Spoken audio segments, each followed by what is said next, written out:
Bueno, entonces les venía diciendo, venimos haciendo un recuento de cómo van apareciendo los diferentes estados europeos y la reforma, creo que en este punto ya ustedes tienen una noción de los alcances de la reforma en la conformación de lo que dice el mundo hoy en día. Realmente la reforma transformó el planeta.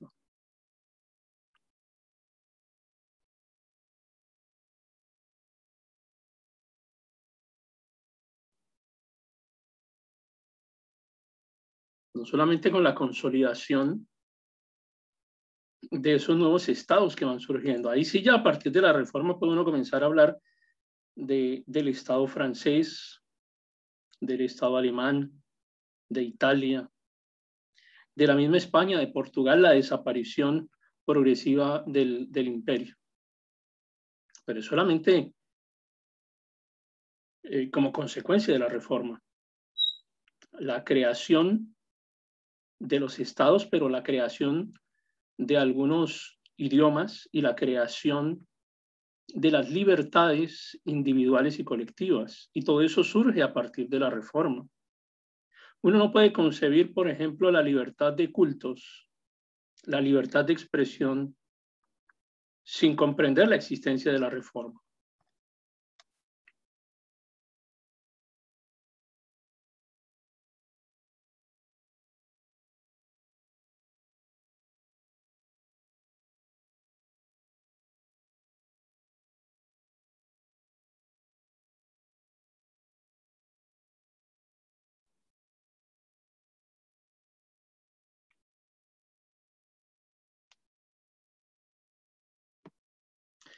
Y habíamos quedado por acá.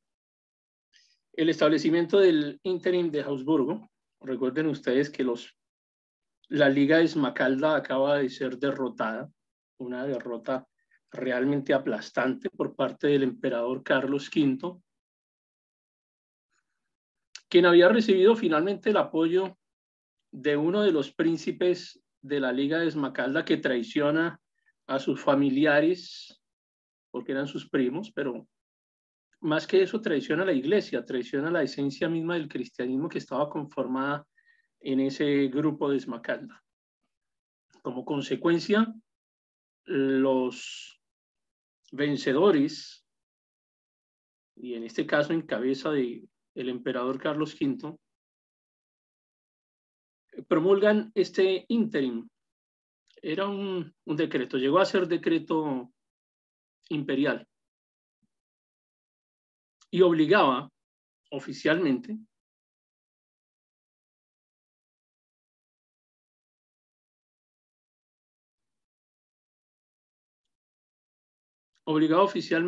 al cristianismo a participar de las prácticas propias del catolicismo. El sueño de Carlos V fue unificar todo el imperio bajo una sola religión, porque consideraban muy peligroso que se dividiera la religión y las doctrinas del cristianismo protestante, pues definitivamente eran demasiado peligrosas para la unidad del imperio, como finalmente terminó siéndolo.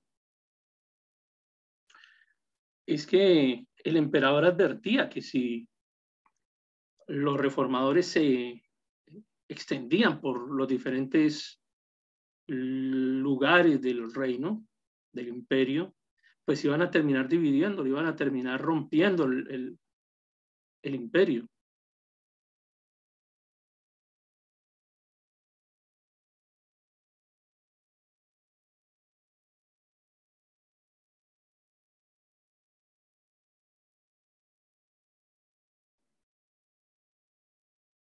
Y finalmente eso fue lo que ocurrió.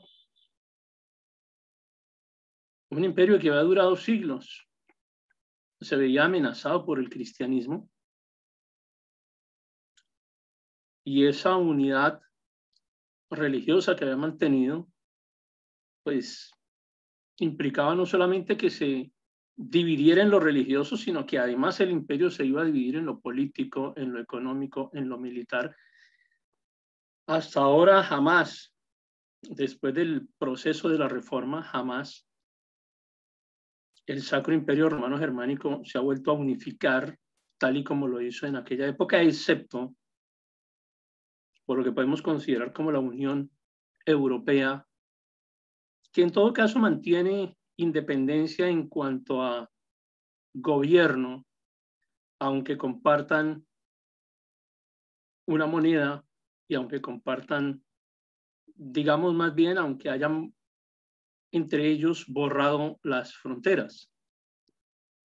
Es lo más cercano al imperio. Miremos entonces desde acá.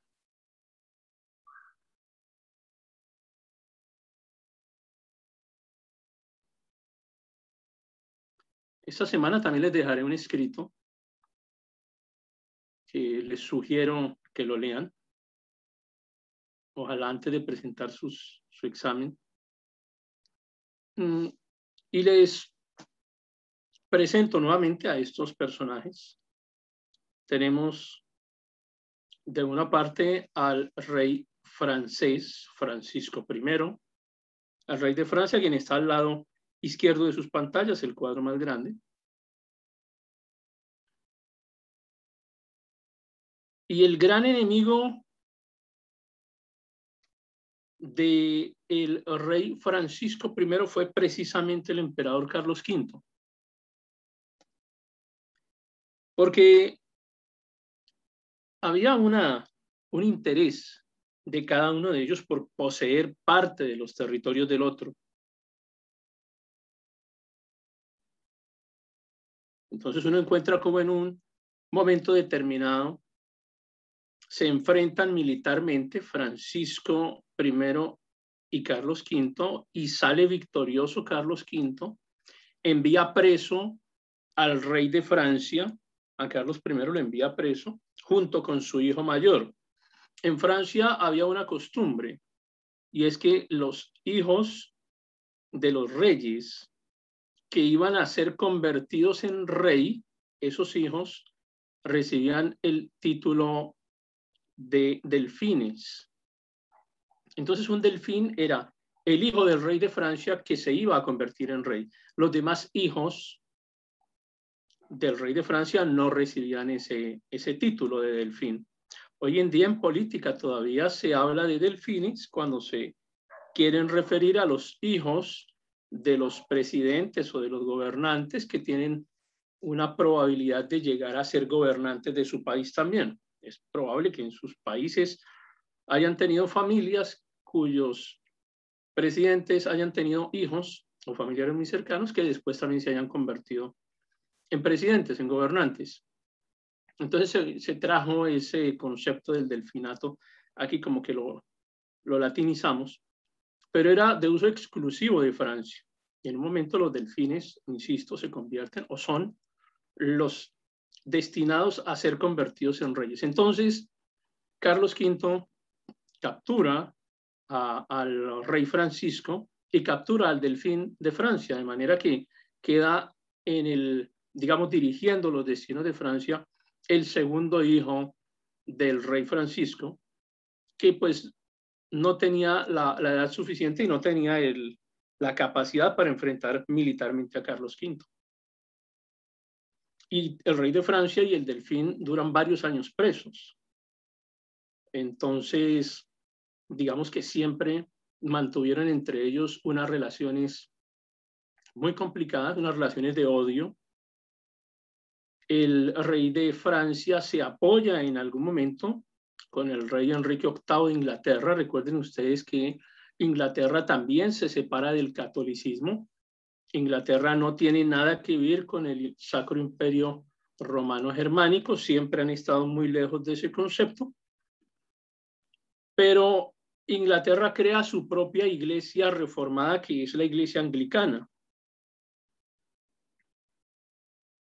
Entonces, pues, digamos, desde el punto de vista de las creencias religiosas, estaban distantes Francia e Inglaterra, pero diplomáticamente sí compartían cosas, que era su odio hacia Carlos V y hacia la actitud expansionista de Carlos V, que amenazaba a Inglaterra y que amenazaba a Francia.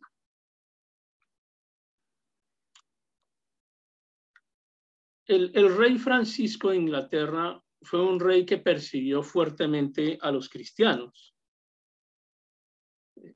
Y hay muchas historias de masacres cometidas por el rey Francisco en contra de los cristianos. Era un rey primordialmente católico. Estamos en un periodo de la historia en donde no solamente el Papa gobierna sobre el catolicismo, sino que aquí todos los reyes comienzan a comprometerse con el proyecto católico. Y los reyes comprometidos con el proyecto católico defienden el proyecto católico y matan por el proyecto católico. Entonces era muy fácil encontrar alianzas entre el Papa y diferentes reyes o príncipes con el objetivo de atacar al cristianismo de la Reforma. Entonces era necesario para el transcurso de esta historia de hoy presentarles al rey Francisco, y ahora quiero hablarles de algunos antecedentes. El primero de ellos, hice una pregunta hoy en el grupo y les decía, si usted tiene, por ejemplo, la posibilidad de entregar un escrito a su presidente, usted pudiera llegar hasta hasta la habitación del presidente del lugar de gobierno y entregarle un tratado. Nosotros, bueno, acá en Colombia decimos tratados, le decimos a unos escritos breves de 1 o 2 hojas, mediante los cuales se expone alguna parte de la doctrina cristiana, especialmente lo que tiene que ver con la salvación. Entonces uno a veces dice, vamos a repartir tratados, es decir, vamos a entregar esos escritos que se los puede entregar uno a cualquier persona por la calle o en la iglesia o en un grupo de evangelización. Y pues tienen como objetivo eso, compartir parte de la doctrina cristiana. Es una de las estrategias que ha utilizado el cristianismo para dar a entender o para mostrar un poco su doctrina. Entonces, eso nos lleva a este evento que se llama la Noche de los Tratados. Depende de quién se esté refiriendo a este evento. Si es un católico, le llamará la Noche de los Pasquines. Pasquín es una forma despectiva de hablar de un documento, ¿cierto? Un documento que no tiene validez, que es un documento incierto, entonces un pasquín. Bueno, si un católico está hablando de este evento, le llamará la Noche de los Pasquines.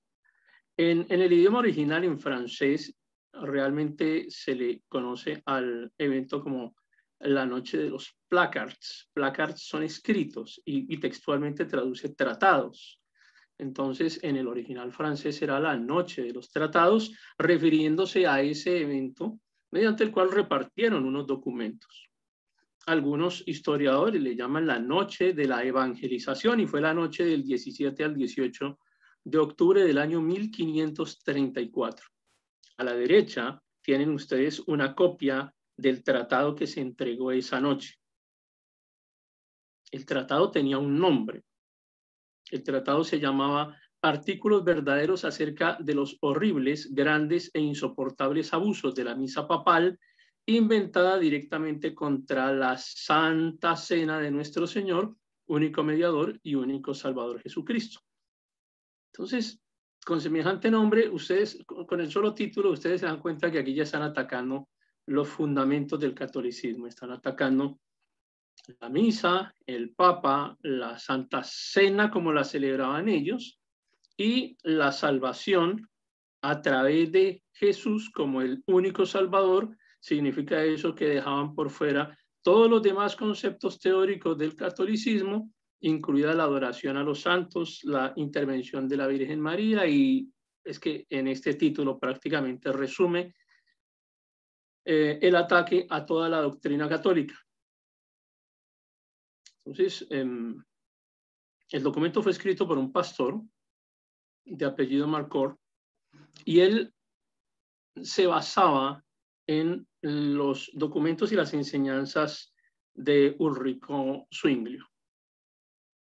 Entonces resulta que estos documentos, estos tratados, en esa noche sale todo el grupo de evangelización de ese lugar y lo comienza a repartir en las diferentes casas. Y en algunos lugares los pegaron en las puertas y hacen una entrega masiva de ese documento. Hasta el punto de que llegando al castillo donde vivía el rey, estamos hablando de este rey, del rey de Francia, de Francisco I, se lo pegan en la puerta de su habitación. Entonces, digamos que fue la forma que ellos, una de las formas que ellos idearon para poder entregar este documento en el que consideraban pues que podían enseñarle, podían instruir a la gente sobre lo que realmente significaba una verdadera creencia bíblica. Pero esto no funcionó como ellos creían y realmente Francisco, el rey, inicia a partir de acá un movimiento de persecución en contra de los cristianos. Ellos no lo vieron bien, por supuesto. Sintieron como un ataque al reino, lo sintieron como un ataque directo contra la persona del rey, cómo se iban a atrever a entregarle un tratado de esos y a pegárselo en la puerta de su lugar de habitación y cómo se atrevían a entregar ese documento masivamente en la ciudad.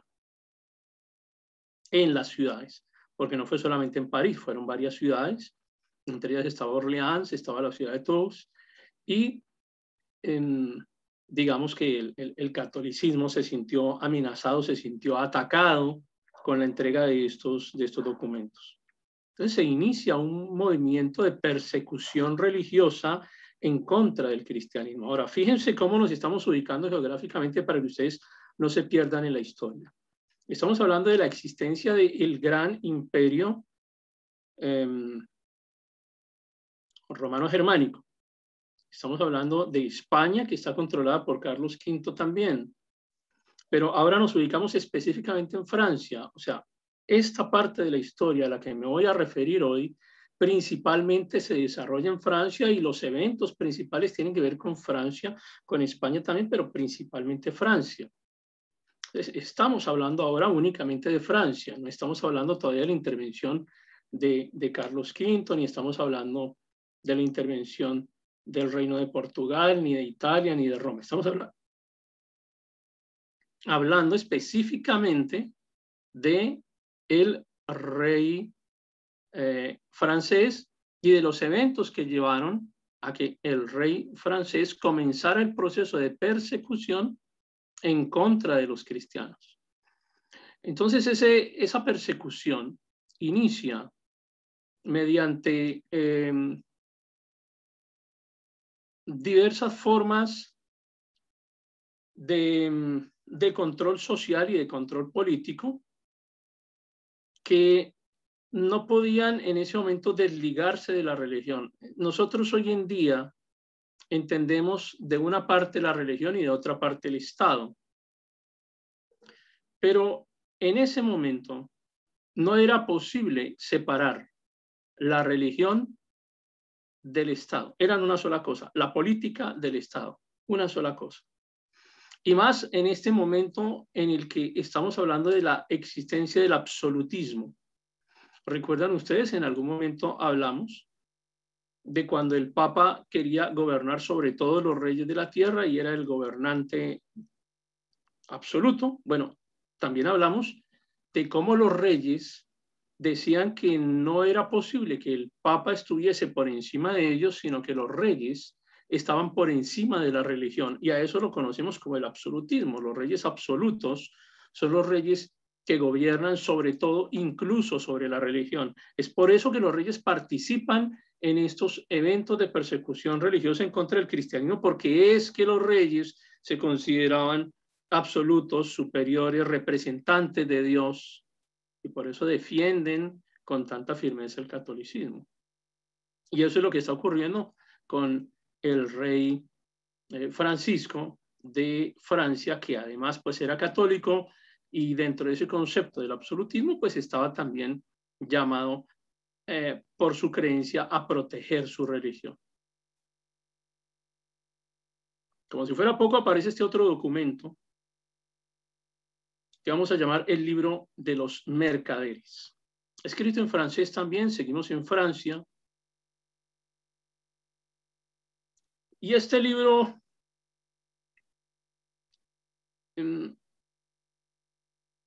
se enfrentaba directamente contra lo que los cristianos comenzaron a llamar el mercado religioso católico. Entonces, el libro denuncia el negocio que la religión hace con las personas. Y les dice, ustedes venden libros, venden indulgencias, venden perdones, venden piedras, sí, piedras. Hoy en día también venden piedras. La gente compra piedras porque piensan que las piedras tienen algún poder sobrenatural. Venden figuras y hacen un negocio con la religión y se enriquecen a partir de la religión. Hacen un gran negocio con la venta de lo que llaman cosas santas que realmente no son santas. Venden pedazos de cadáver a los que llaman reliquias y están haciendo un negocio realmente con la gente. Es un libro corto, es un libro de unas 60, 65 páginas. Les dejo los enlaces allí abajo de los documentos para que los revisen más adelante. Y esas dos cosas, esos dos documentos, los tratados que fueron entregados en la noche del 17 al 18 de octubre de 1534 y este otro documento, el libro de los mercaderes, pues fueron una gran ofensa para el catolicismo, fueron una gran ofensa para la monarquía francesa. Pero cada vez que ocurría algo en alguno de estas regiones, de estos países, la gente se llevaba esos documentos y los compartía en otras partes de Europa. Entonces, cada documento de esos, pues terminaba siendo un ataque contra la misma Roma y contra todos los gobernantes que compartían el catolicismo. Entonces se inicia un periodo que se llama el periodo de la violencia francesa,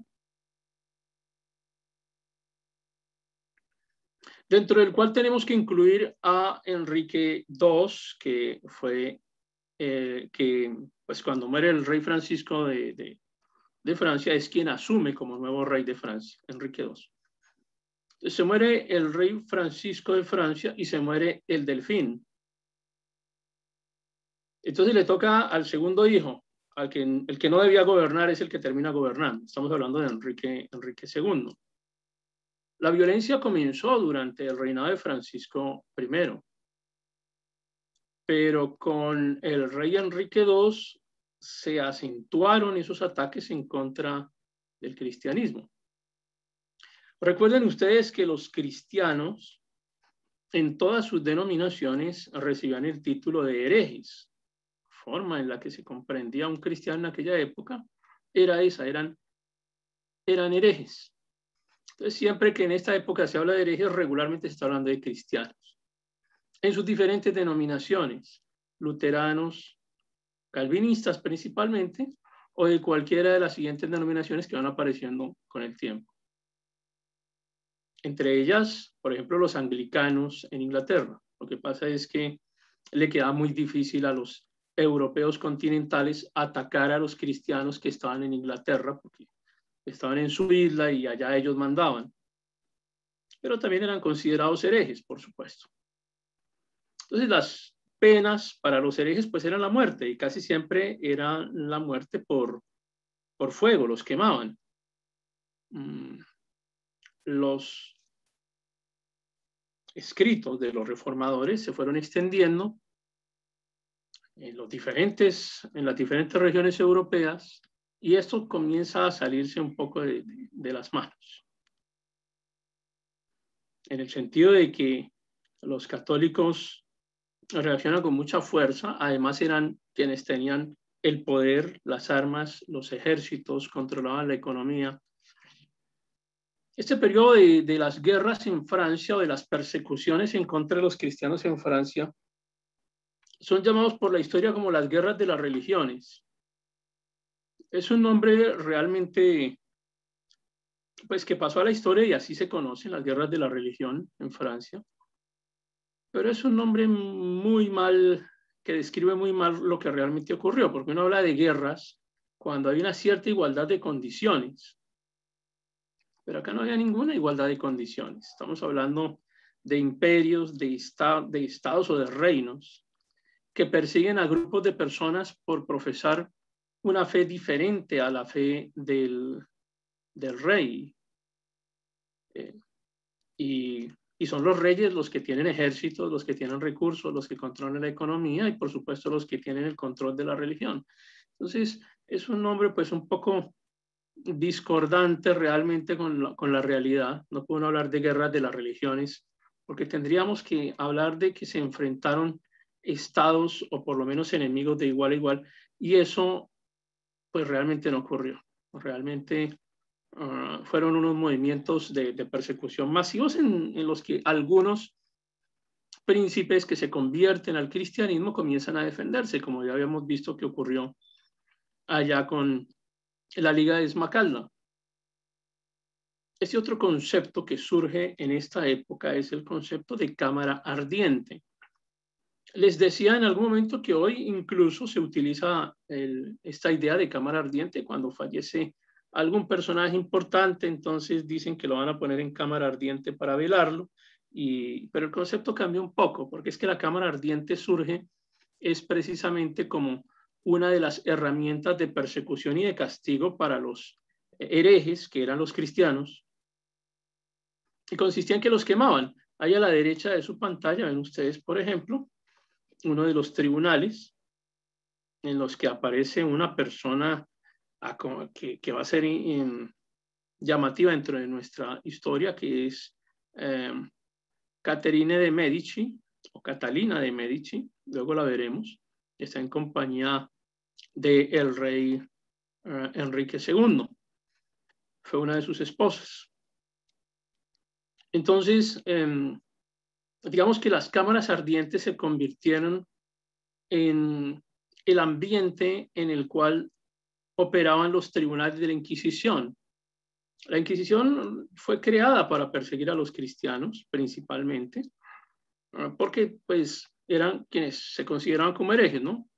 Y dentro de los tribunales de la Inquisición, pues había que ejecutar había una condena y había que cumplir la condena, es decir, había que ejecutar la condena, y se hacía en estos lugares que eran las cámaras ardientes. Eran los lugares cerrados que regularmente no tenían ventana, no tenían entrada de luz, y la luz provenía de las antorchas internas y del fuego que se producía cuando quemaban a la persona, de ahí el nombre de cámaras ardientes. Entonces, las cámaras ardientes fueron uno de los instrumentos que utilizaron los inquisidores, que utilizaron los católicos para ajusticiar a los cristianos, y se convirtieron pues en una herramienta de la contrarreforma.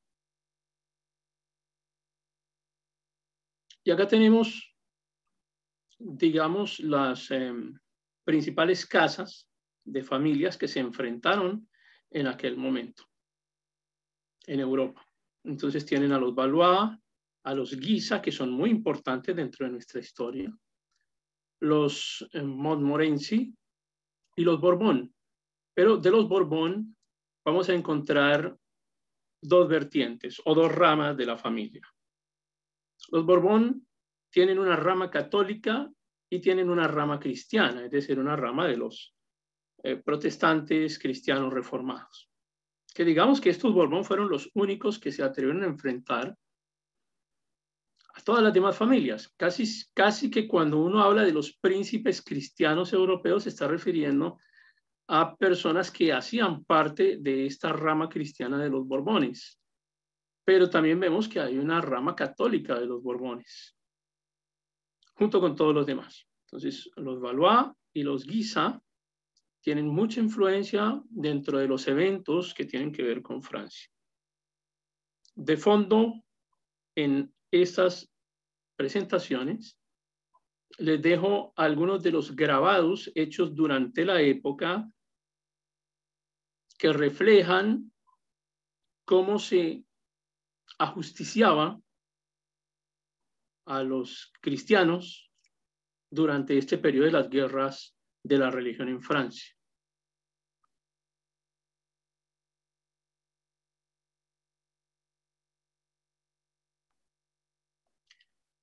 Y volvemos a recordar a uno de nuestros personajes principales aquí en la historia. Estamos hablando de Mauricio de Sajonia, ¿lo recuerdan ustedes? Entonces se establece el ínterim y Mauricio de Sajonia se vuelve la mano derecha de Carlos V, su hombre de confianza. ¿Y cómo no iba a ser de confianza si fue quien finalmente logró que fuera derrotada la Liga de Esmacalda? Entonces, este Mauricio de Sajonia recibe una gran cantidad de recursos, recibe mucho dinero y aprovecha ese dinero y las tierras y las nuevas propiedades, aprovecha todos esos recursos para organizar un ejército propio. Entonces, el ejército de Mauricio de Sajonia. Esto es importante, tengan en cuenta que Mauricio de Sajonia tuvo su propio ejército y que lo financió con los recursos obtenidos de la traición que produjo contra su familia y contra la iglesia cristiana de la Liga de Esmacalda. Pero este Mauricio de Sajonia es un personaje muy extraño dentro de la historia. A veces uno no sabe qué pensar realmente de él, porque acabamos de ver cómo traiciona a la iglesia cristiana, cómo traiciona a su familia, cómo traiciona a la Liga de Esmacalda. Y ahora han pasado unos pocos años y comienza a organizarse otra liga que se llama la Liga de Königsberg. La Liga de Königsberg también es otra liga cristiana, es una agrupación de príncipes cristianos que comienzan a defenderse de las atrocidades del ínterim, porque es que el ínterim les quitó todos sus derechos, los obligaba bajo pena de muerte a participar del culto católico. Entonces ellos consideran que tienen que organizarse, no pueden someterse al catolicismo por fe, por doctrina, no pueden someterse al catolicismo. Entonces deciden comenzar a agruparse de nuevo. Pasa un tiempo, por supuesto, porque después de que son derrotados en Esmacalda, tienen que esperar para poder volver a conseguir recursos, para volver a organizar un ejército. Pero un personaje que sí mantiene su fuerza militar y su fuerza económica es Mauricio de Sajonia. Entonces llega un punto en que Mauricio de Sajonia otra vez, después de estar al lado de Carlos V y haber participado en la derrota de la Liga de Esmacalda, se pasa otra vez para el lado de los cristianos, en contra de Carlos V. Los historiadores se han referido varias veces a Mauricio de Sajonia de diferentes formas. O sea, uno no sabe si realmente él se arrepintió de la traición que hizo contra la iglesia y contra su familia y contra la Liga de Esmacalda. Realmente se arrepintió y decide participar con ellos ahora en contra de Carlos V. Otros historiadores han mencionado que realmente Mauricio de Sajonia era un personaje muy ambicioso y que realmente lo que quería era ser emperador del Sacro Imperio Romano Germánico y por eso se pone en contra de Carlos V para destruirlo. Y una vez derrotado Carlos V, él ser llamado al cargo de emperador por los demás príncipes. Tanto Mauricio de Sajonia, que era un príncipe elector, como otros de los muchos príncipes que él estaba apoyando aquí en la Liga de Königsberg y en otras ligas que se van formando. Entonces, están esas dos ideas sobre el pensamiento de Mauricio de Sajonia, o incluso las dos. Puede ser que se haya arrepentido de la traición que hizo en contra de la Iglesia y que a su vez también quería ser emperador del Sacro Imperio Romano Germánico. En total es que se comienza a organizar este nuevo grupo, este grupo que se llamó la Liga de Königsberg. Y hay algunos personajes acá que ustedes han visto en otros, en clases anteriores. Está Felipe I de Hesse, que además termina preso después de la derrota de la Liga de Esmacalda, pero digamos desde su prisión sigue participando en las contraofensivas que se organizaban para derrotar a Carlos V. Aparece Alberto de Prusia y hay dos organizaciones territoriales que se las estoy refiriendo.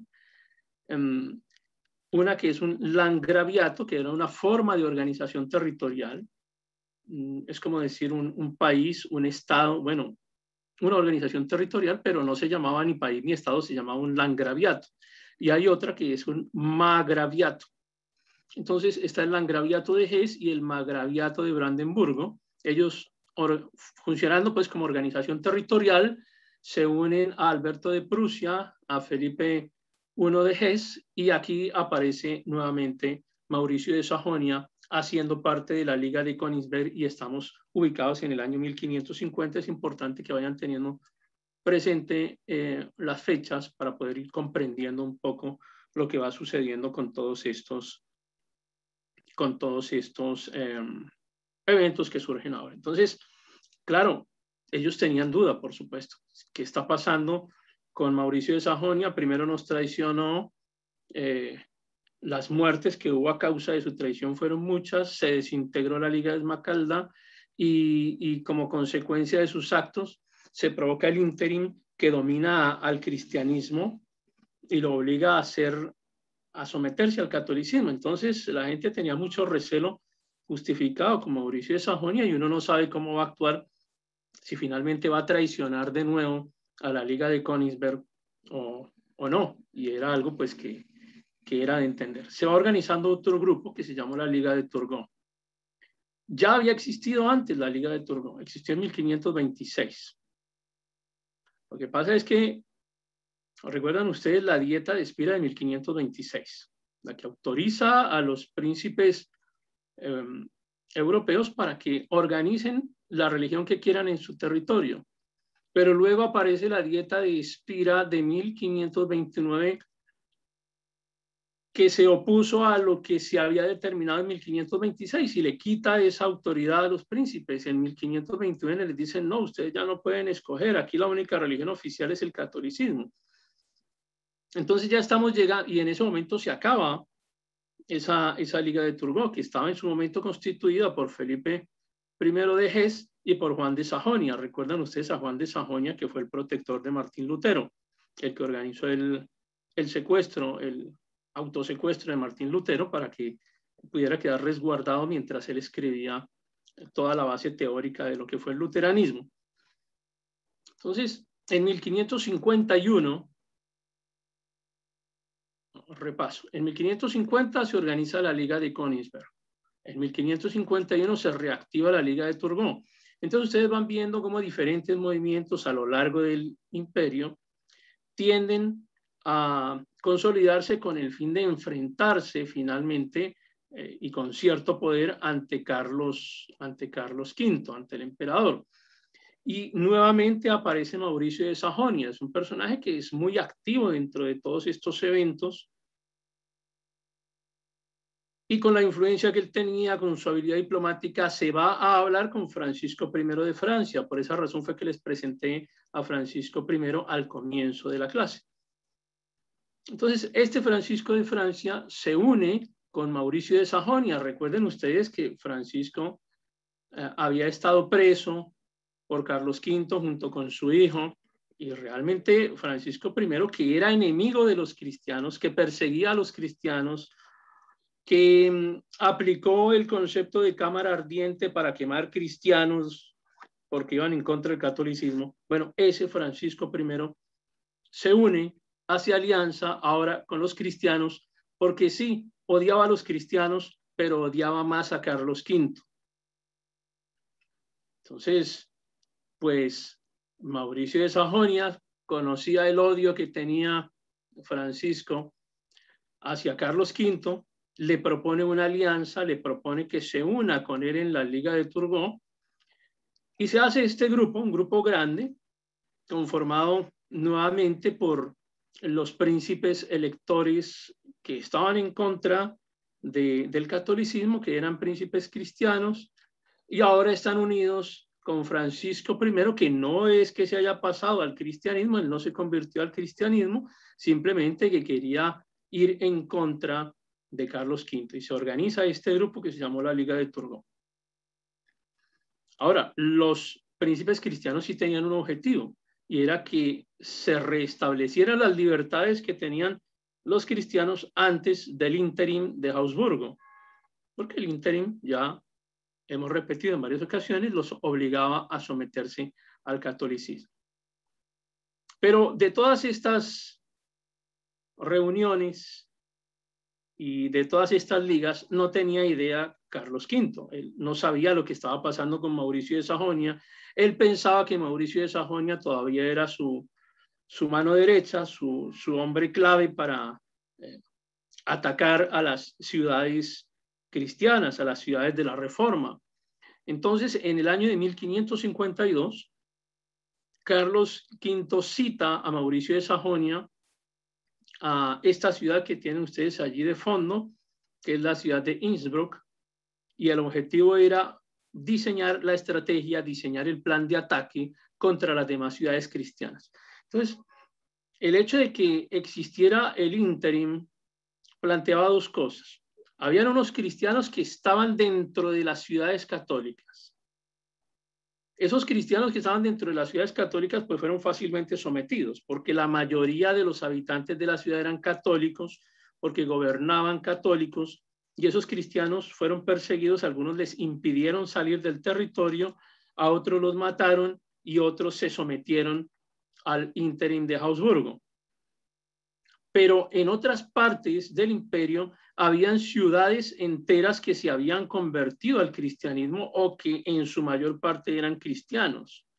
Y ahí justamente radicaba el problema, que era más fácil someter a los cristianos que estaban dentro de las ciudades católicas que a una ciudad o a una región entera que se había convertido al catolicismo. Por eso, Carlos V, entendiendo que habían regiones dentro del imperio en las que no se estaba aplicando el ínterim, decide citar a Mauricio de Sajonia para planear el ataque en contra de esas ciudades. Los príncipes cristianos, por supuesto, sabían que ese ataque se iba a dar en un momento cualquiera.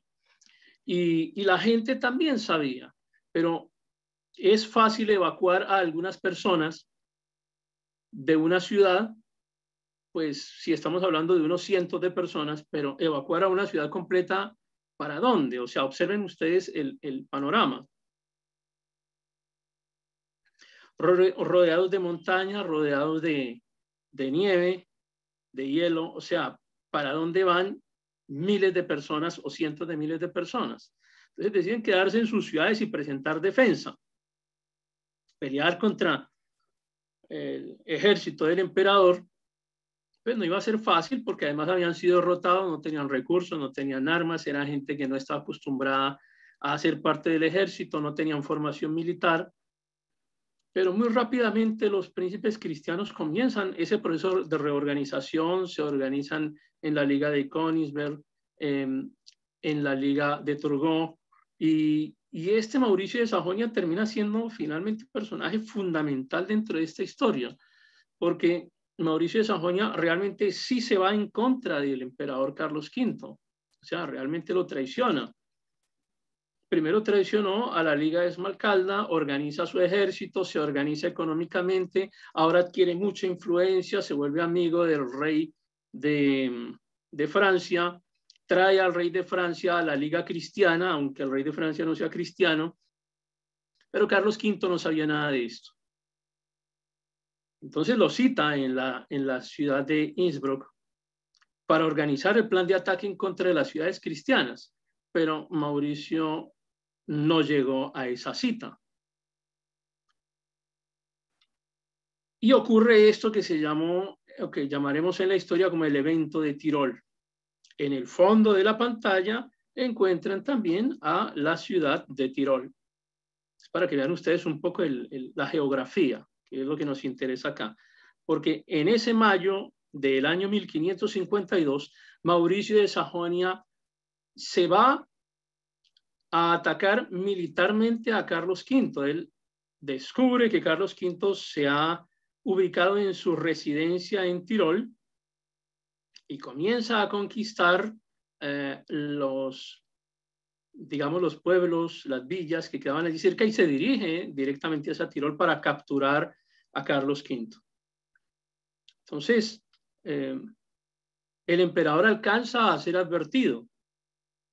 Le avisan que Mauricio lo traicionó, que viene con el ejército, que lo va a capturar, y Carlos V se va de su ciudad. Allí tenía una de sus residencias principales, una de las residencias favoritas del emperador Carlos V estaba aquí, y a él le toca escaparse, y se escapa prácticamente sin nada. Hay un grupo de personas que se van con él y le toca a Carlos V atravesar los Alpes. Las tropas de Mauricio de Sajonia lo persiguen, pero él alcanza a esconderse y no lo capturan.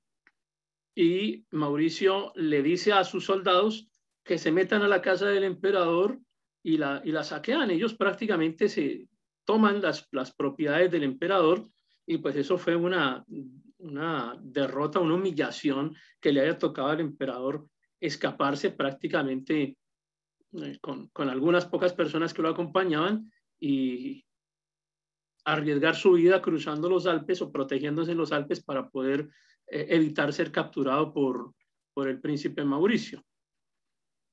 Entonces ocurre este otro evento que llamaremos la Guerra de los Príncipes. Ya estaba declarada la guerra, estaba declarado el conflicto. El emperador Carlos V sabe ahora que Mauricio de Sajonia está en su contra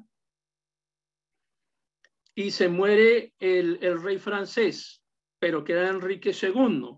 Y Enrique II tenía, digamos, la misma disposición de enemistad que tuvo su papá, de enemistad en contra del emperador Carlos V. Porque Enrique II recordaba cómo Carlos V había puesto preso a su papá y a su hermano durante muchos años, y también odiaba profundamente a Carlos V, a pesar de que Enrique II también perseguía al cristianismo y mató a muchos cristianos. Pues se alía con Mauricio de Sajonia, se alía con las ligas de príncipes y llegan a un acuerdo. Entonces Mauricio de Sajonia le dice al rey francés, a Enrique II, le propone que los apoye financieramente, que les dé dinero para financiar la guerra contra Carlos V. Y a cambio le prometen a Enrique II, le prometen las ciudades de Metz, Verdún y Tolón, que se llamaban en aquella época los tres obispados. Eran muy importantes, y estas ciudades no eran francesas, esas ciudades le pertenecían al Sacro Imperio Romano Germánico, pero eran unos territorios que siempre había querido obtener Francia porque eran muy estratégicos para ellos. Entonces, Enrique II acepta apoyar a los príncipes cristianos en contra de Carlos V siempre y cuando le den la posesión de Metz, de Verdún y de Tolón. Y aparte de eso, que lo nombren vicario de esas regiones. Recuerden también que los reyes cumplían una función, o ellos se autopercibían como que tenían una función como representantes de Dios en la tierra, como reyes. No respetaban al Papa, seguían las directrices del Papa, pero ellos dentro de sus regiones se consideran autónomos. Entonces viene esta unión del rey Enrique II, de Mauricio de Sajonia y de los príncipes alemanes, y es Mauricio de Sajonia quien termina liderando nuevamente este acuerdo. El acuerdo se llamó así, Tratado de Chambord. Es el tratado mediante el cual todos ellos se ponen de acuerdo para irse en contra del emperador Carlos V y definitivamente comienzan el ataque y toman algunas ciudades, entre ellas toman la ciudad de Metz, que fue una gran pérdida para el emperador Carlos V. El emperador Carlos V se consigue entonces a otro personaje que reemplazara de cierta forma al príncipe Mauricio, porque el príncipe Mauricio ahora se hace alianza con los otros príncipes alemanes. Entonces Carlos V consigue al duque de Alba. El duque de Alba, hablaremos de él probablemente en la próxima clase. El duque de Alba fue un personaje muy, muy malo. Tiene mucho que ver con las guerras de persecución de los cristianos en Holanda, en los Países Bajos. Y se convierte, digamos, en la persona de confianza del rey, del emperador Carlos. Como acaban de perder la ciudad de Metz, entonces Carlos con el duque de Alba, Carlos V el emperador con el duque de Alba, van a intentar retomar la ciudad de Metz y le hacen asedio a la ciudad por alrededor de unos 60 días, intentando entrar de nuevo a la ciudad, que se defendió durante ese tiempo, pero afuera de la ciudad se comienza a propagar una epidemia de tifus y comienzan a morir los soldados de Carlos V, que estaban liderados por el duque de Alba, y comienzan a morir. Entonces, pues para evitar que todo el ejército del emperador muriera como resultado de la enfermedad, de la plaga, pues terminan retirándose. Y en ese momento el rey de Francia, Enrique II, se convirtió, digamos, oficialmente en el rey tanto de Metz como de Toul y de Verdún. Y Carlos se retiró, el emperador Carlos se retira. Finalmente es una zona muy fría, habían muchas heladas, muchos de los soldados no pueden avanzar y los dejan atrás, muchos quedaron abandonados para morir en el camino. Entonces es una segunda derrota para Carlos V después de que había sido perseguido y le toca escaparse por los Alpes. Ahora acaban de perder 3 ciudades importantísimas para el Imperio Romano Germánico, intentan recuperar una de ellas y nuevamente son derrotados. Entonces, ya en esa condición, la estabilidad política del emperador Carlos pues realmente queda en entredicho. Y viene a firmarse esto que se llamó el Tratado de Passau en 1552. Y en este tratado el emperador Carlos V termina reconociendo las libertades que le estaban exigiendo los príncipes cristianos, principalmente príncipes luteranos. Y luego entonces los príncipes cristianos exigen que se suspenda definitivamente el ínterim de Habsburgo, que obligaba a los cristianos a cumplir la religión católica. Entonces el Tratado de Passau le da libertad a los príncipes cristianos para poder retomar sus libertades, se suspende el ínterim de Habsburgo y los reyes que habían estado prisioneros desde la guerra de Esmalcalda, el príncipe Felipe I de Hesse y Juan Federico de Sajonia, pues el tratado contemplaba que debían quedar libres inmediatamente y así efectivamente se hizo. Entonces finalmente uno encuentra que esa gran batalla que hoy todavía el catolicismo exalta como la batalla en la cual vencieron a los evangélicos, pues no fue tal, porque digamos fue una victoria momentánea, duró unos 4 años, finalmente Carlos V es derrotado, es suspendido el ínterim, se reconocen las libertades de los cristianos en aquellos territorios y quienes habían sido capturados quedan en libertad. Y ello obligó posteriormente a la firma de este otro documento, porque Carlos V realmente no se pudo recuperar de los golpes recibidos en estas batallas. Mauricio de Sajonia terminó finalmente siendo el gran vencedor. Y se firma esto que se llamó la paz de Augsburgo. Y estamos hablando ya del año 1555. Uno de los grandes logros de estas batallas fue el reconocimiento del principio de libertad religiosa. Y esto es realmente importante porque si en su país usted tiene en su constitución política el concepto de libertad religiosa, fue aquí, en esta paz de Augsburgo, donde se reconoció oficialmente por primera vez la existencia de ese concepto. Y le debemos esa libertad que tenemos hoy en día, incluso de estar teniendo esta clase por un medio masivo, o que usted sea capaz de ir a su congregación, a su iglesia, o de repartir un tratado, o de hablarle a alguien acerca del cristianismo. Se lo reconocemos justamente al trabajo que hicieron los príncipes alemanes y a Mauricio de Sajonia, a quien a veces odiamos y a veces no, porque termina siendo un personaje fundamental dentro del reconocimiento de este concepto de la libertad de cultos que tenemos hoy en día. Pero esto no se consolidó finalmente ahí. Luego vienen muchas cosas más, pero quiero decir que la paz de Augsburgo fue ese documento, lo tiene usted, es una copia del original ahí a la derecha de su pantalla en la parte inferior, una copia del documento que termina firmando Carlos V reconociendo esa libertad religiosa.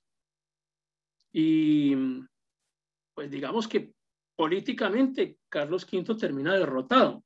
3 años después de la paz de Augsburgo, termina abdicando, él renuncia al trono. Y es que él nunca se recuperó emocionalmente de estas derrotas. Carlos V se consideraba que era el representante de Dios también, un representante de Dios en la tierra, y que su tarea consistía en acabar con las herejías de los reformadores. Y Carlos V termina enfermo, afectado emocionalmente y preguntándose por qué Dios lo abandonó si él ha estado persiguiendo a cabalidad a los herejes. Y él no entiende realmente qué es lo que le está pasando a su imperio y cómo el imperio se disuelve. Porque después de Carlos V el imperio se dividió, y se dividió en 2 partes. Se dividió en el imperio como tal, porque aquí viene un sucesor de Carlos V que es Fernando I. Recuerdan ustedes, el hermano de Carlos V es este que aparece en pantalla, que es Fernando I, quien es nombrado emperador. Pero eso, pues digamos, a nivel de lo que era el Sacro Imperio Romano Germánico, pero en España, pues mientras que Carlos V fue un emperador que unificó, que gobernó que gobernó en todo ese territorio, pues realmente Felipe II asume como rey en España y en el resto de la monarquía hispánica. Y hablo de monarquía hispánica porque si aquí recuerden ustedes, ya se ha descubierto América, y España se está extendiendo no solo en América, sino en el resto de los demás continentes. Entonces, Carlos V, a veces algunos historiadores se refieren a Carlos V, que es Carlos I, como el emperador Sol, y otros historiadores se refieren a Felipe II como el emperador Sol, porque es que la extensión del territorio de Carlos V pues fue muy grande, el Sacro Imperio Romano Germánico más España, y luego en ese momento descubren América.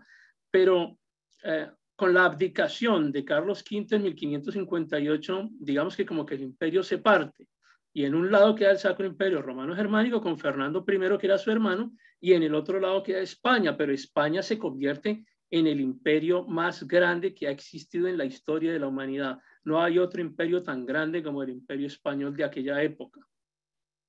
Y no estuvo bajo el control de Fernando I, sino que estuvo bajo el control de Felipe II, que fue el rey de España, pero fue finalmente un rey emperador, porque es que aquí sí, realmente en su imperio no se ocultaba el sol.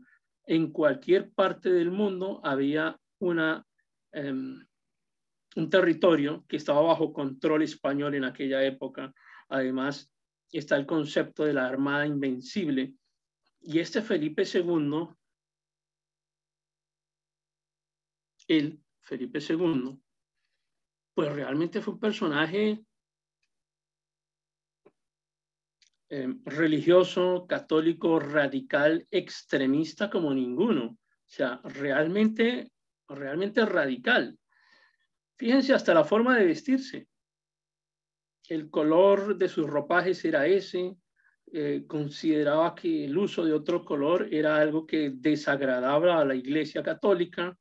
Y fue un personaje absolutamente radical. O sea, Felipe II, la historia de los católicos lo llama Felipe el Prudente, pero realmente fue un personaje muy sanguinario, pero demasiado extremadamente sanguinario. Y tuvo mucho poder. No solamente se queda con España, sino que es considerado rey de Portugal, de Nápoles, de Sicilia, de Cerdeña, duque de Milán, rey de los Países Bajos. Tuvo un gran conflicto con Holanda. El duque de Alba tiene que ver con Holanda en una guerra que les contaré probablemente la próxima clase y que es una de las guerras más aterradoras que existió dentro de esta época de la Contrarreforma.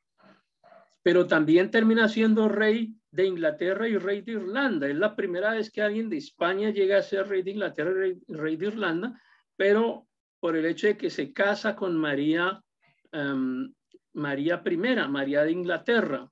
¿Recuerdan ustedes? María la Sanguinaria. Es que después de el rey Enrique VIII, que organiza la Iglesia Anglicana, luego viene y toma el poder María la Sanguinaria, la Bloody Mary. Entonces, esta mujer era aterradora también. Allá en Inglaterra, las persecuciones religiosas que hizo, pues le valieron semejante nombre. Imagínense ustedes, María la Sanguinaria. Ya pueden ustedes ir viendo a este par de personajes unidos. Por un lado, María en Inglaterra y por el otro lado, Felipe de España, siendo rey prácticamente del mundo, emperador del mundo, por la cantidad de posesiones que tenía. Un personaje que realmente fue muy malo dentro de la historia de las persecuciones religiosas. El catolicismo, por los favores que le hace al catolicismo, lo llama Felipe el Prudente. Y él mismo expresaba este concepto. Su deseo era ser monarca universal. Recuerden ustedes que católico significa universal. Iglesia católica se traduce como iglesia universal, de manera que él se entendía como el monarca universal de una religión universal que era la religión católica. Fue, digamos, cuestionado por algunos de los historiadores. Estoy hablando en este caso de Fray Bartolomé de las Casas, conocido acá en América por su defensa de los indígenas. Es que parte de la historia del catolicismo dicen que no, que ellos defendieron a los indígenas, que ellos estaban en contra de la esclavitud. Pero eso realmente no era así. Cuando el catolicismo dice eso, invoca a Fray Bartolomé de las Casas. Dice, nosotros defendimos a los indígenas. Miren, ahí está Fray Bartolomé de las Casas. Y Fray Bartolomé de las Casas lo que hizo fue denunciar al catolicismo, denunciar a la corona española por las masacres que estaban haciendo en contra de los pueblos indígenas de América. Entonces no es tal pues que estuvieron en contra de la esclavitud ni en favor de los indígenas, eso no ocurrió. Solamente algunos personajes muy puntuales que eran católicos, como Fray Bartolomé de las Casas, que se encarga de proteger en parte o por lo menos denunciar lo que estaba ocurriendo con la Inquisición y con las órdenes de Felipe II de saquear América y de asesinar a los americanos. Hablemos un poquito de este Felipe. Entonces, leamos esto. Felipe II, un soberano tremendamente devoto, según sus biógrafos, logró reunir en el monasterio que fundó él mismo y a lo largo de 3 décadas no menos de 7.432 reliquias. Cuando hablamos de reliquias hablamos de objetos que para el catolicismo son sagrados, ¿sí? Pero no todos tienen por qué ser objetos de metal o cruces o piezas religiosas específicamente diseñadas para culto. Veamos cómo sigue diciendo. 7.432 reliquias procedentes de toda España y de muchos países europeos, de las cuales 12 eran cuerpos enteros, 144 cabezas, 306 miembros completos de diversos santos muertos, además de numerosos y lujosos relicarios. El rey prudente convirtió su palacio en un auténtico museo de la cristiandad, aunque no logró trasladar el tesoro de mayor significación, el sepulcro de Santiago Apóstol. Este texto que les acabo de leer es de un historiador católico que está en favor del rey Felipe II, y cuando hablan de relicarios, relicarios son estos objetos dentro de los cuales hay una reliquia. O sea, ustedes observan que este mural que está aquí de fondo tiene algunos de esos relicarios. Entonces son objetos de diferentes formas. Observen que hay algunos triangulares, prismáticos, unos cubos, dentro de los cuales se conservan, ubican, ponen por dentro lo que ellos consideran sagrados. Por ejemplo, un dedo, una mano de alguien que consideran un santo, una cabeza, cosas así. Es lo que se ponía allá adentro. Este personaje Felipe II realmente, insisto, un religioso fanático extremista, que además coleccionaba cadáveres que consideraba que hacían parte de objetos de culto, que eran santos y que le prestaban o le ofrecían culto a estos objetos. De ese corte es que estamos hablando de Felipe II. Este Felipe II organiza este lugar que se llama el Escorial, la Basílica del Escorial. Y allí encuentran ustedes algunas de las obras que se hicieron en esa basílica. Entonces hay unos retablos y hay estas construcciones que están a los lados de la imagen que ustedes ven aquí en fondo. Se llaman las naves laterales. Están dedicadas a sus diferentes santos, tienen reliquias que son importantes para ellos y ofrecen culto tanto a la Virgen como a San Jerónimo. Realmente, y además fue una obra muy grande. La obra del Escorial es una obra inmensa.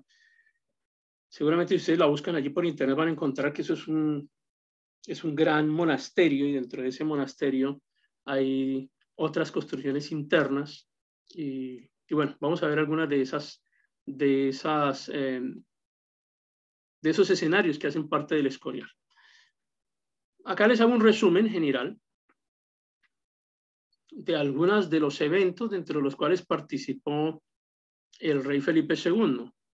Primero, la persecución que hizo contra Holanda, contra los Países Bajos, las persecuciones específicas contra los líderes cristianos y los líderes europeos. Fue un personaje que tuvo a su cargo el control de la Inquisición. En aquel tiempo, la Inquisición ha pasado por,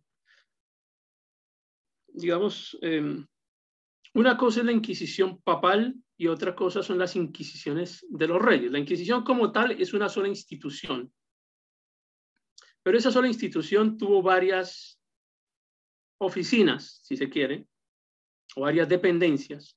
Una de esas dependencias respondía directamente al Papa, ahora vamos a hablar de ella, y otras oficinas respondían, en este caso, a los reyes que tenían a su cargo secciones de la Inquisición. Entonces, en Francia, en España, claro, en Francia también hubo Inquisición. En España, con Felipe II, también hubo Inquisición, y la Inquisición española realmente es una de las más aterradoras que ha podido existir en la historia de la humanidad, porque fue la Inquisición que llegó a América, fue la Inquisición que prácticamente arrasó con los pueblos indígenas americanos. Fue la Inquisición que persiguió a los judíos de aquella época, que primero escapan de España, llegan a Portugal, en Portugal también los persiguen. Entonces uno ahí entiende por qué terminan persiguiendo también a los judíos en Portugal, y es que durante la época de Felipe II, Portugal estaba gobernada por el rey de España. Durante este tiempo de Felipe II, no siempre fue así, pero es que Felipe II acumuló demasiado poder en sus manos, llegando incluso a ser rey de Portugal. Y se le acusa de varias cosas. En el documento anexo de esta semana les describo algunos de los eventos que se le adjudican a Felipe II, por ejemplo, que tenía relaciones físicas con una de sus hermanas, tuvo también como esposa a una sobrina, y curiosamente de esa sobrina es que nace el único hijo que le sobrevive para ser rey, porque Felipe tuvo un gran problema y era que todos los hijos se le morían de todas las esposas que tenía. Esto es muy curioso porque criticaban a Enrique VIII, el de Inglaterra, porque tuvo varias esposas. ¿Y quién lo criticaban? Los católicos, que tenían como rey a Felipe II, que también tuvo 4 esposas, mantenía relaciones con una hermana y se casó con una sobrina, con la cual tuvo también un hijo que le fue heredero. Entonces es siempre la hipocresía del catolicismo acusando a los demás de cosas que probablemente sí estaban ocurriendo, pero así como reconocen las faltas en otros, no reconocen las propias. De Felipe II se dice que mató a su hijo, que se llamaba Carlos, que lo mató de hambre porque tenía un problema mental, y es que el asunto con Felipe II es que venía acumulando una genética distorsionada, porque como se casaban entre ellos, parece también que por problemas de genética no lograba que sus hijos realmente nacieran, y uno de ellos, que por fin nace y logra crecer, porque la mayoría de los hijos de Felipe II murieron niños, Carlos, que logra llegar hasta una cierta edad de juventud, entonces salió con problemas mentales, y se dice pues que Felipe II lo mató, incluso lo mató de hambre. Entonces, de ese corte es que estamos hablando del rey más grande, más especial y más espectacular que haya tenido España, porque usted hoy el día habla de Felipe II y los españoles se sienten orgullosos porque fue con él que lograron ser el imperio más poderoso del planeta. Hablar de Felipe II, hablar mal de Felipe II, para muchos españoles es una ofensa. Hay algunos españoles que cuestionan la autoridad de Felipe II y son atacados fuertemente por los mismos españoles. Entonces, bueno, les dejo en el texto algunos comentarios adicionales. Felipe II, dentro de permítame, les devuelvo la imagen, acá, en esta basílica, la Basílica del Escorial, hace diseñar este lugar que se llama así, el pudridero. El pudridero a donde llevan a podrir a los reyes. Textualmente es así. Tienen un grupo de monjes que se encargan de llevar los cadáveres de los reyes. Toda la familia de Felipe II está aquí, faltan 2 reyes que no los han trasladado todavía, pero están los espacios. Y este lugar, así como lo ven, se llama así, el pudridero. No le fue bien finalmente a Felipe II en su enfermedad y muerte. Tuvo muchas enfermedades y algunas enfermedades infecciosas que parece que eran muy dolorosas. Dentro de todas sus 7,000 y tantos objetos, reliquias, cuentan los historiadores que le llevaban frecuentemente varias en el día para que él las adorara, las besara, buscando la sanidad de su cuerpo, que finalmente nunca llegó y murió de una manera también espantosa, y su cuerpo reposa aquí en el pudridero de los reyes de la Catedral del Escorial. Vamos entonces ahora al Concilio de Trento. Ahora sí, digamos que quiero presentarles como las conclusiones finales. El Concilio de Trento es muy complejo de presentar en un solo episodio, porque se han fijado ustedes que esto ocurrió durante muchísimos años. Fueron 18 años en los cuales se desarrolló el Concilio de Trento y participaron varios papas, y se desarrolló en muchas reuniones. Y luego entonces dentro de esas muchas reuniones, pues se fueron tomando decisiones que a veces se contradecían incluso entre ellos. El gran impulsor del Concilio de Trento fue el mismo emperador Carlos V. En su momento de mayor gloria quería que se impulsara o que se abriera este concilio con el fin de definir los dogmas que iban a dirigir al catolicismo durante todos estos años siguientes. Pasa una cosa, y es que fíjense cómo nosotros hemos estudiado durante este año muchos concilios, y en cada concilio se adoptaban unas normas relacionadas con sus doctrinas de fe. Pero luego como que en otros concilios parecían retroceder un poquito, ajustarlos, y finalmente este concilio de Trento es como el gran resumen del catolicismo. Es el gran concilio del catolicismo. Se suponía que iba a ser un concilio reformador, que examinara los problemas del catolicismo, que evaluara cuáles eran sus dificultades o sus doctrinas que necesitaban ser corregidas, y finalmente tomar unas decisiones que permitieran al catolicismo ser reconocido como la religión oficial de todas las personas. Ese, digamos, que fue inicialmente uno de los objetivos del Concilio de Trento, pero reforma no hubo. O sea, reforma católica como tal no hubo. Lo que hubo fue una reafirmación de las doctrinas católicas que pues, se habían venido estableciendo dentro de los concilios anteriores. Ahora, yo les presento aquí 5 papas, pero realmente la historia católica únicamente reconoce 3 papas dentro del Concilio de Trento. Nunca van a encontrar que el Concilio de Trento reconozca 5 papas. Les voy a contar un poquito de qué se trata esto. Entonces, ubico aquí al emperador Carlos V, porque fue, digamos, el gran promotor de que se diera el Concilio de Trento. El primero de los papas, el que lo convoca y el primero que lo dirige, es Pablo III. Y Pablo III lo recuerdan ustedes como Alejandro Farnesio. En la clase anterior, cuando hicimos una introducción, unos antecedentes del Concilio de Trento, pues hablamos de Pablo III y lo recordamos como el papa que era el hermano de Giulia Farnesio, una de las amantes del Papa Borgia. Este que es nombrado como cardenal por el Papa Borgia llega a ser papa con el seudónimo de Pablo III. Él es el que establece la Inquisición romana. Ahora, ustedes estarán pensando, pero ¿por qué si ya existía la Inquisición que manejaba, por ejemplo, el rey francés o el rey español? Es por eso que hacía la aclaración hace un rato y decía, es como si tuviésemos varias oficinas de la Inquisición y algunas las manejaban los reyes, y aquí específicamente estamos hablando de Pablo III como el organizador de la Inquisición romana, es decir, un grupo de la Inquisición que respondía únicamente al Papa de Roma.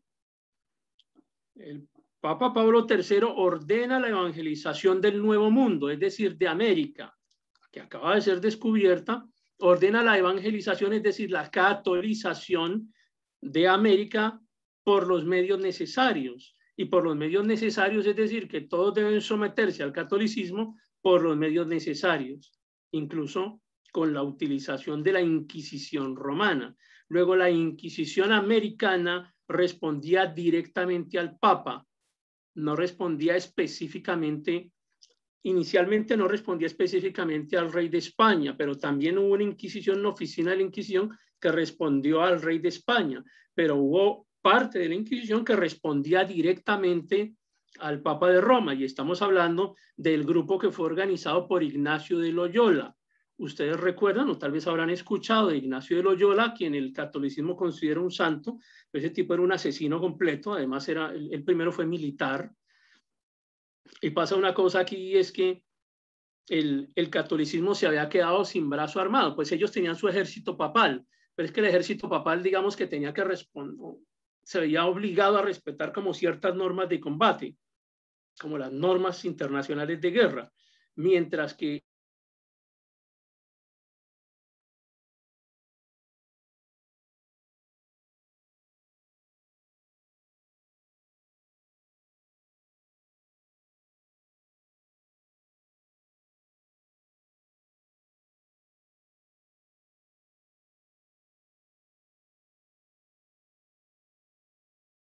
armado, y es aquí cuando aparece este personaje, Ignacio de Loyola. Les dejo un escrito, de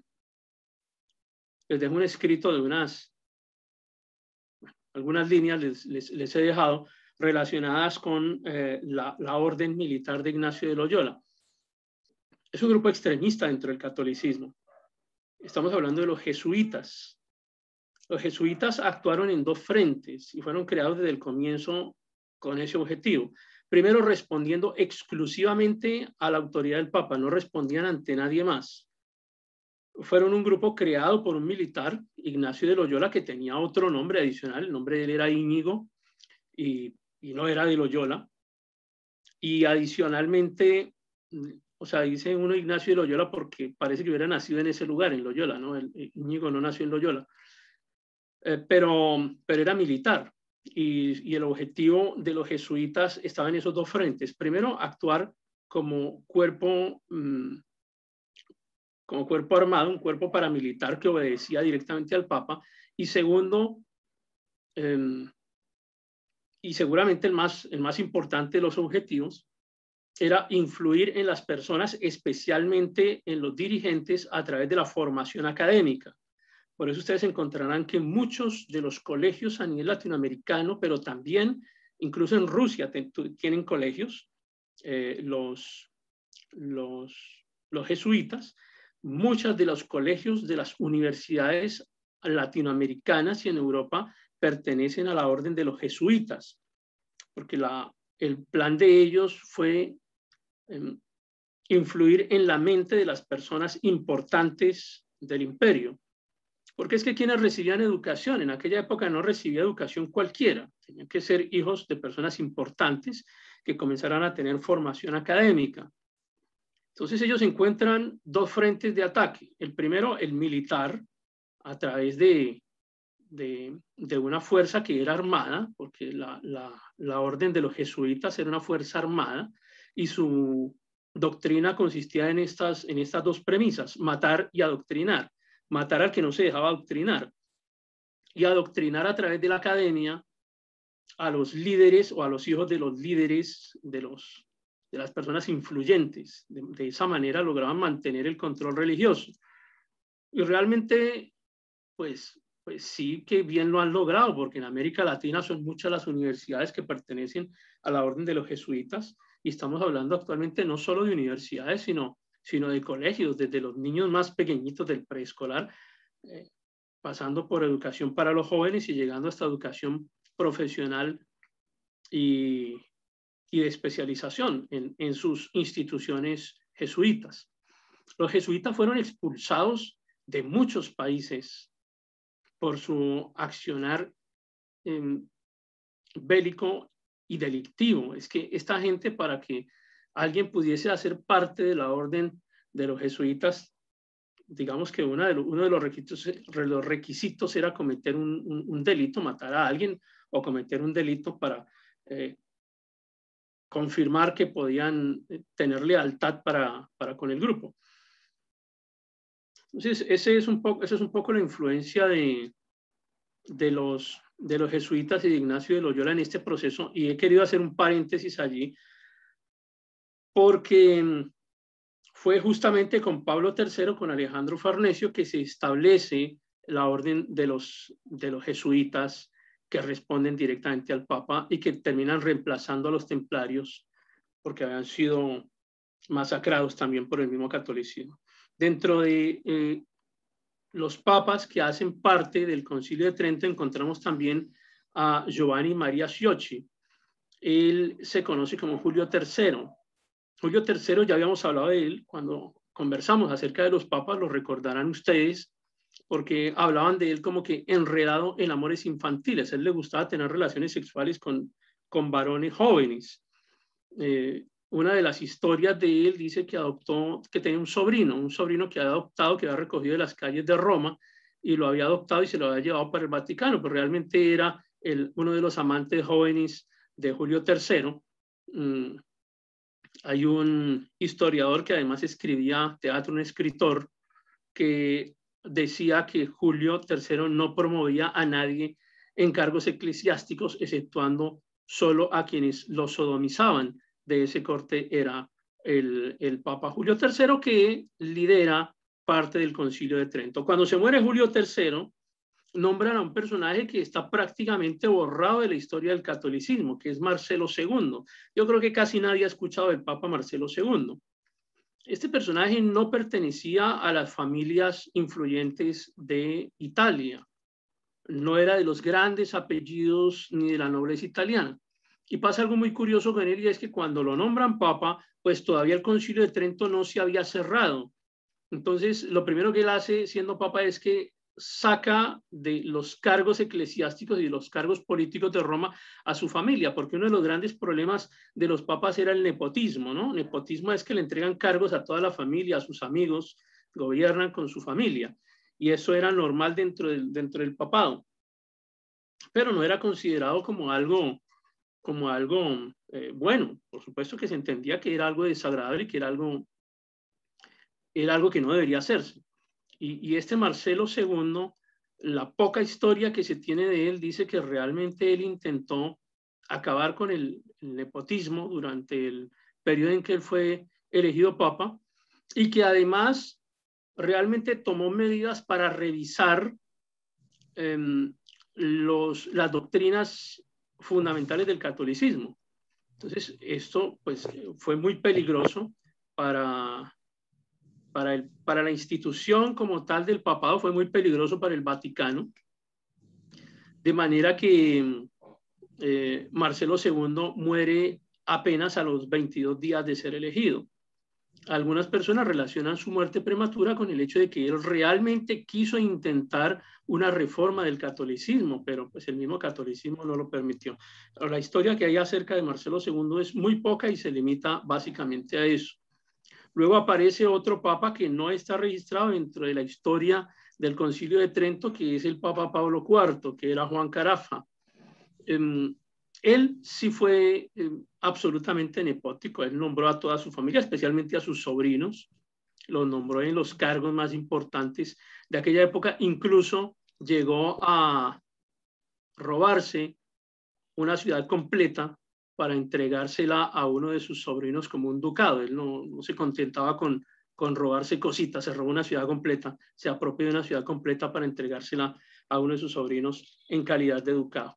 Pero este Papa Pablo IV no convocó ninguna reunión del Concilio de Trento, por lo tanto el Concilio de Trento no lo considera como uno de sus ejecutores. Y finalmente aparece el último papa, que es el Papa Pío IV, que pues ustedes imagínense con el apellido que tenía Giovanni de Medici. Giovanni de Medici estaba aliado con una mujer que estuvo dentro del gobierno de Francia, que se llamaba Catalina de Medici, que la veremos en la próxima clase también. Catalina de Medici fue una de las grandes asesinas de cristianos dentro de Francia y estaba aliada con el Papa Giovanni de Medici, eran por supuesto parte de la familia. Se entendían también con la familia Guisa, que les comenté al comienzo, que la tuvieran en cuenta porque ellos también fueron importantes dentro de estos eventos de las guerras de persecución de cristianos en Francia, y pues fueron de los grandes ejecutores de las principales masacres que existieron en Francia contra los cristianos, que fueron muchas y a lo largo de todo el territorio europeo. Entonces, finalmente, a ese personaje nos referimos como el último de los convocantes de sesiones en el Concilio de Trento. Les he dejado abajo algunos de los dolores de cabeza que tuvieron esos papas, porque mientras estaba Pablo III, Martín Lutero desarrollaba la reforma, con Julio III, Juan Calvino trabajó en Francia y Ginebra. Con los otros dos papas no les menciono nada, pero allí también estaba Juan Calvino y estaba John Knox, y con el Papa Pío IV, con Giovanni de Medici, fue cuando John Knox comenzó el proceso de reforma en Escocia. Entonces teníamos unos personajes allá que pues iban en contra del cristianismo, defendiendo su religión y defendiendo sus intereses políticos y económicos, y a la vez se desarrollaban con estos grandes pensadores del cristianismo, se desarrollaban las doctrinas cristianas que persisten hasta nuestros días. Les dejo ahí un resumen de la orden de los jesuitas. En el texto les dejo un poco más de complemento. Y comenzamos en las conclusiones del Concilio de Trento. Entonces, una de las primeras conclusiones fue la creación del índice prohibido. El índice prohibido fue un listado, como ustedes ya conocen, alguna vez hablamos de él de forma general. El índice prohibido fue un listado de libros y de escritores que hizo el catolicismo. Es un documento oficial aprobado por el Papa, porque además al Papa se le concedió la autoridad para desarrollar el índice de los documentos. Fíjense que uno de los primerísimos documentos que son prohibidos por el catolicismo bajo pena de excomunión y de muerte fue la prohibición de la Biblia. O sea, uno dice, bueno, que prohíban libros, ok, que prohíban los escritos de Lutero, de Calvino, de los reformadores, pero uno de los primerísimos documentos que son prohibidos por el catolicismo para leer y que la gente no podía tener era la Biblia.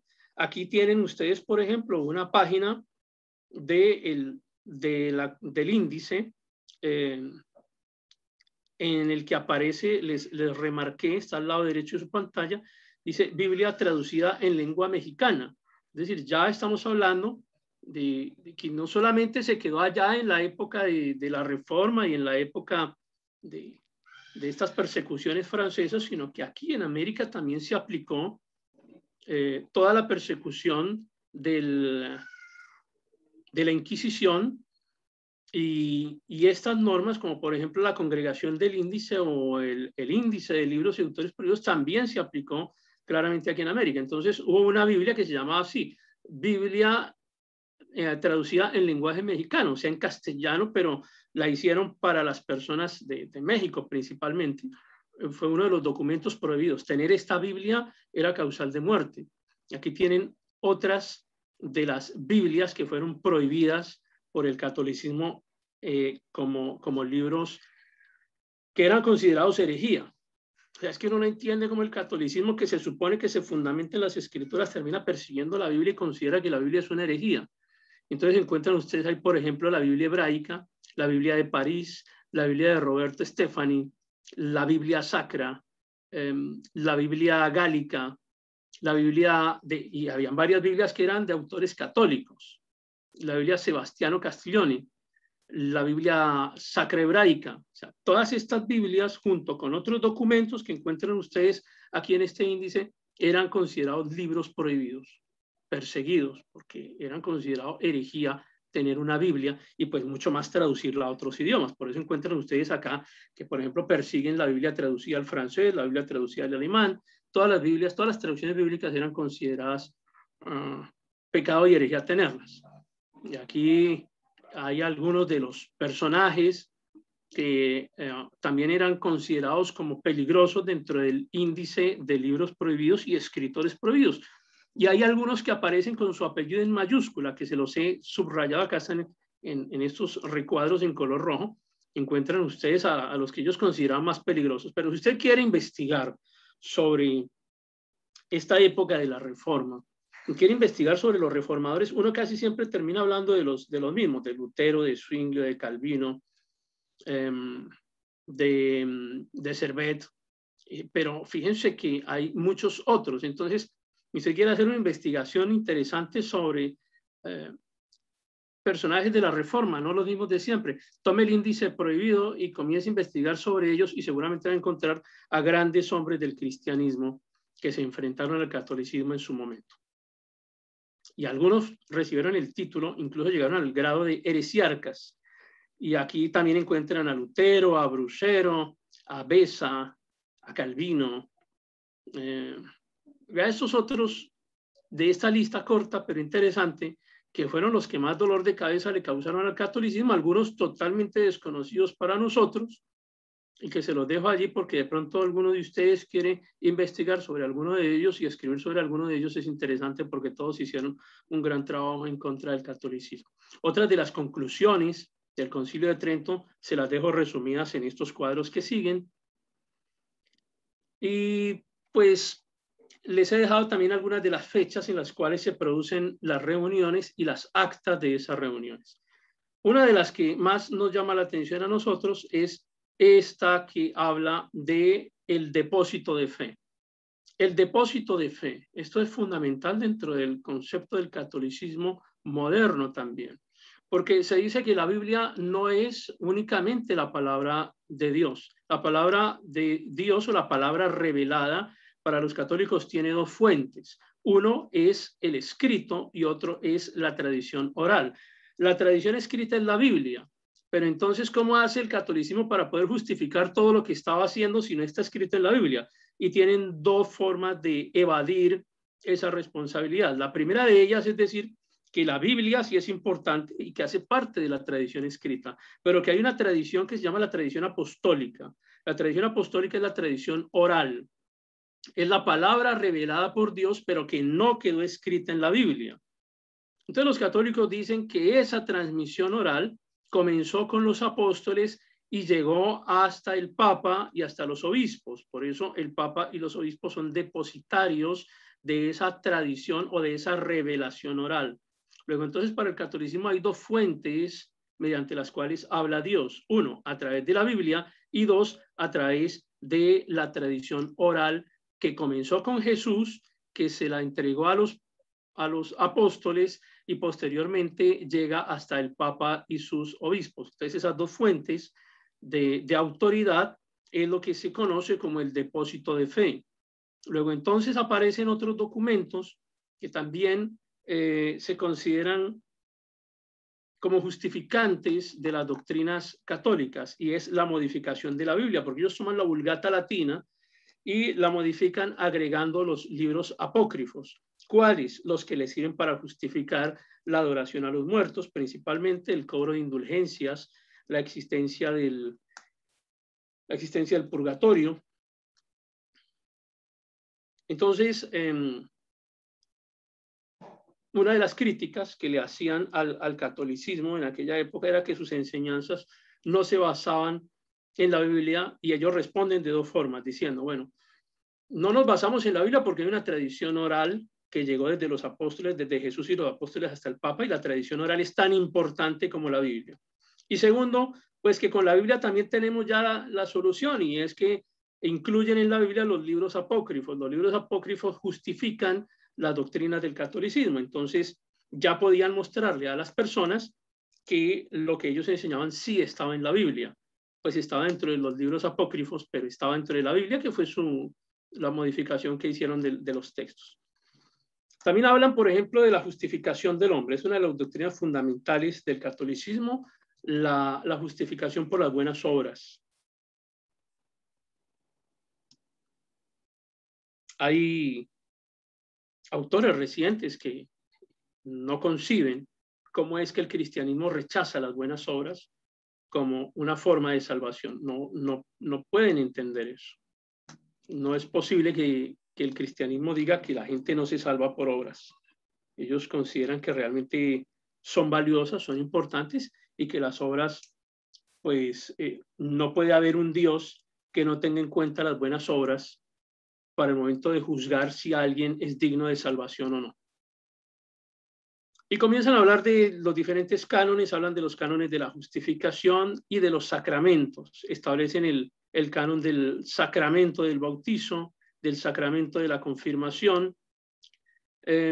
Hacen un detallado relato de cómo debe realizarse el rito de la Eucaristía, de cómo deben utilizarse los ritos de la penitencia, de la extremaunción, de cómo se define ese rito de la comunión bajo las dos especies. Cuando hablamos de las dos especies, hablamos del pan y el vino. Y de cómo ese rito de la Eucaristía, de la misa, y dentro de la misa el concepto de Eucaristía, considera que realmente es un rito expiatorio, es decir, de salvación. Participar en la Eucaristía te lleva a la salvación, porque realmente allí en la Eucaristía el pan y el vino se transforman realmente en la carne y en la sangre auténticas de Cristo, y eso lleva a la salvación. Entonces, las buenas obras la participación en la Eucaristía, las misas, las indulgencias, todo eso lleva a la salvación de las personas. Y finalmente, si alguien en medio de todo esto es llevado al purgatorio, pues a través de las indulgencias puede salir del purgatorio, porque en el Concilio de Trento se oficializa la existencia del purgatorio, la veneración de los muertos, de las imágenes, de las reliquias, dentro de las cuales se incluyen cadáveres o trozos de cadáveres, de que el Papa tiene la autoridad para actualizar cuando lo estime necesario la lista de los libros prohibidos. Ordena también la creación, este concilio ordena la creación del catecismo que utiliza la Iglesia Católica, ordena otros documentos que se llaman el breviario y el misal, se ordena detalladamente cómo deben realizarse esos documentos, y cuando los documentos se construyen, pues son los que se siguen al pie de la letra.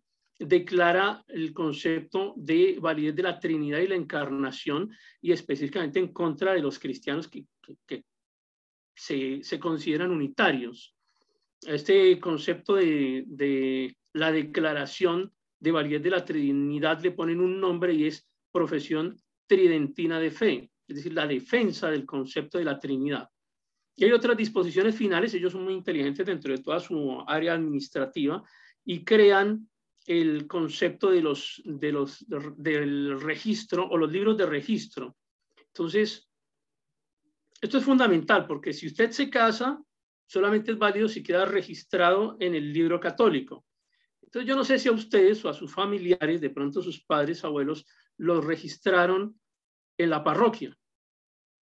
Entonces hay unos documentos que llaman archivos parroquiales. Ahora los estados han creado unos documentos a través de unas oficinas estatales que dicen cuando alguien nació, unos registros de nacimiento que los manejan los estados. Pero antes eso lo manejaba la Iglesia Católica, eran los libros de matrimonio, los libros de bautizo.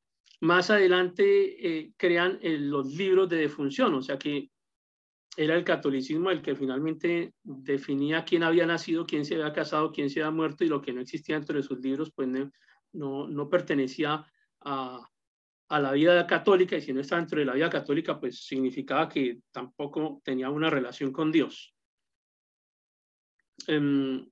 Afirman la supremacía de la autoridad papal sobre todos los reyes. Prohíben a quien no sea papa o cardenal la interpretación de la Biblia bajo cargo de herejía, es decir, que la teología sí podía ser estudiada, pero la teología católica. Por eso es que ustedes ven que en muchos seminarios católicos se estudian muchas cosas, pero no se estudia la Biblia, porque entre otras cosas la interpretación de la Biblia está reservada específicamente, o sea, no se estudia la Biblia en el sentido como la entendemos nosotros, una lectura completa de la Biblia con interpretación. No, en los seminarios católicos se estudia mucho derecho, filosofía y por supuesto historia vaticana y cosas de la Biblia, pero que no requieran interpretación, porque la interpretación está autorizada únicamente para el Papa y para los cardenales. Hoy en día todavía se considera que no es adecuado que un católico interprete la Biblia. Oficializan la veneración a la Virgen María y oficializan eso que nosotros vemos en las iglesias católicas, que está la Virgen representada, el muñeco representado con su ropa y con mucho detalle, con mucho ornamento. Esos muñequitos fueron ordenados en aquella época, donde se ordena que se representen con todo realismo de la talla y la apariencia real de los tejidos de sus trajes, cumpliendo plenamente con la verosimilitud. Es decir, que el muñeco pareciera lo más posible a una persona. El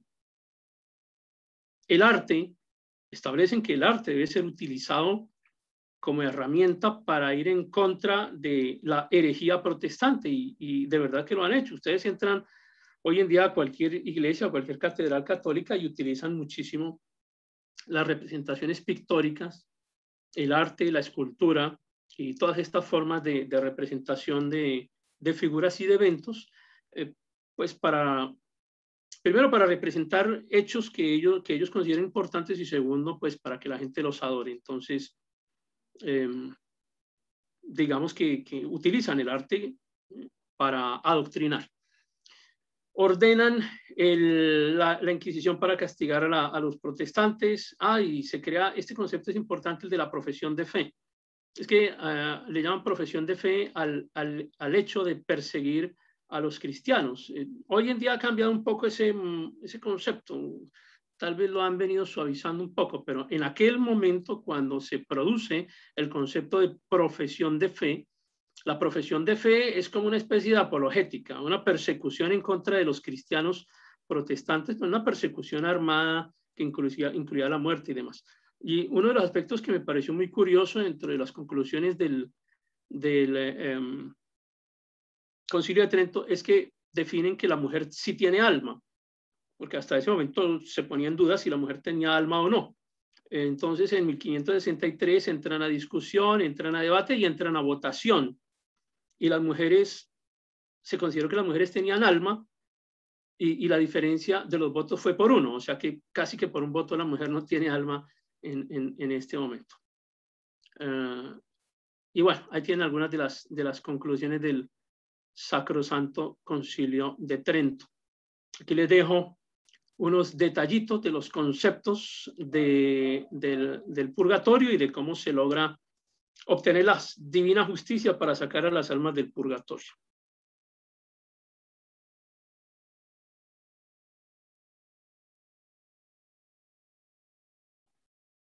Bueno. Listo. Seguimos dentro del plan previsto. ¿Qué pasó? Porque están riendo. Ah, ya de las por almas. las mujeres desalmadas. Sí, desalmadas. Oye, ganaron por un voto, se ganaron el alma por un voto, casi que la pierden. Casi se quedan sin alma. Menos mal que alcanzan. Yo no sé quién habrá votado en favor, pero lo hicieron. Alcanzaron a salvarse. El concilio de Trento inició como un evento reformador del catolicismo, terminó como un evento de confirmación y de profundización de la doctrina del catolicismo, que persisten hasta hoy en día y que han incluso se han insertado dentro de muchas de las doctrinas o dentro de muchos de las prácticas de la iglesia cristiana. Vuelvo a insistir con el tema de cómo celebramos nosotros la cena en algunas congregaciones cristianas, utilizando los formalismos que se utilizan dentro de la misa católica, el uso del vino, elevar el cáliz, mecer el cáliz, es que hay algunos pastores que hasta ponen el acento, ¿no? Parecen el cura de la misa, ponen el acento y la voz se le transforma y casi que lo hacen en latín y se parece mucho. Todavía arrastramos muchas de las cosas de la religión, no solamente en este sentido, sino en la comprensión de muchas de las doctrinas. Estoy grabando, voy a suspender.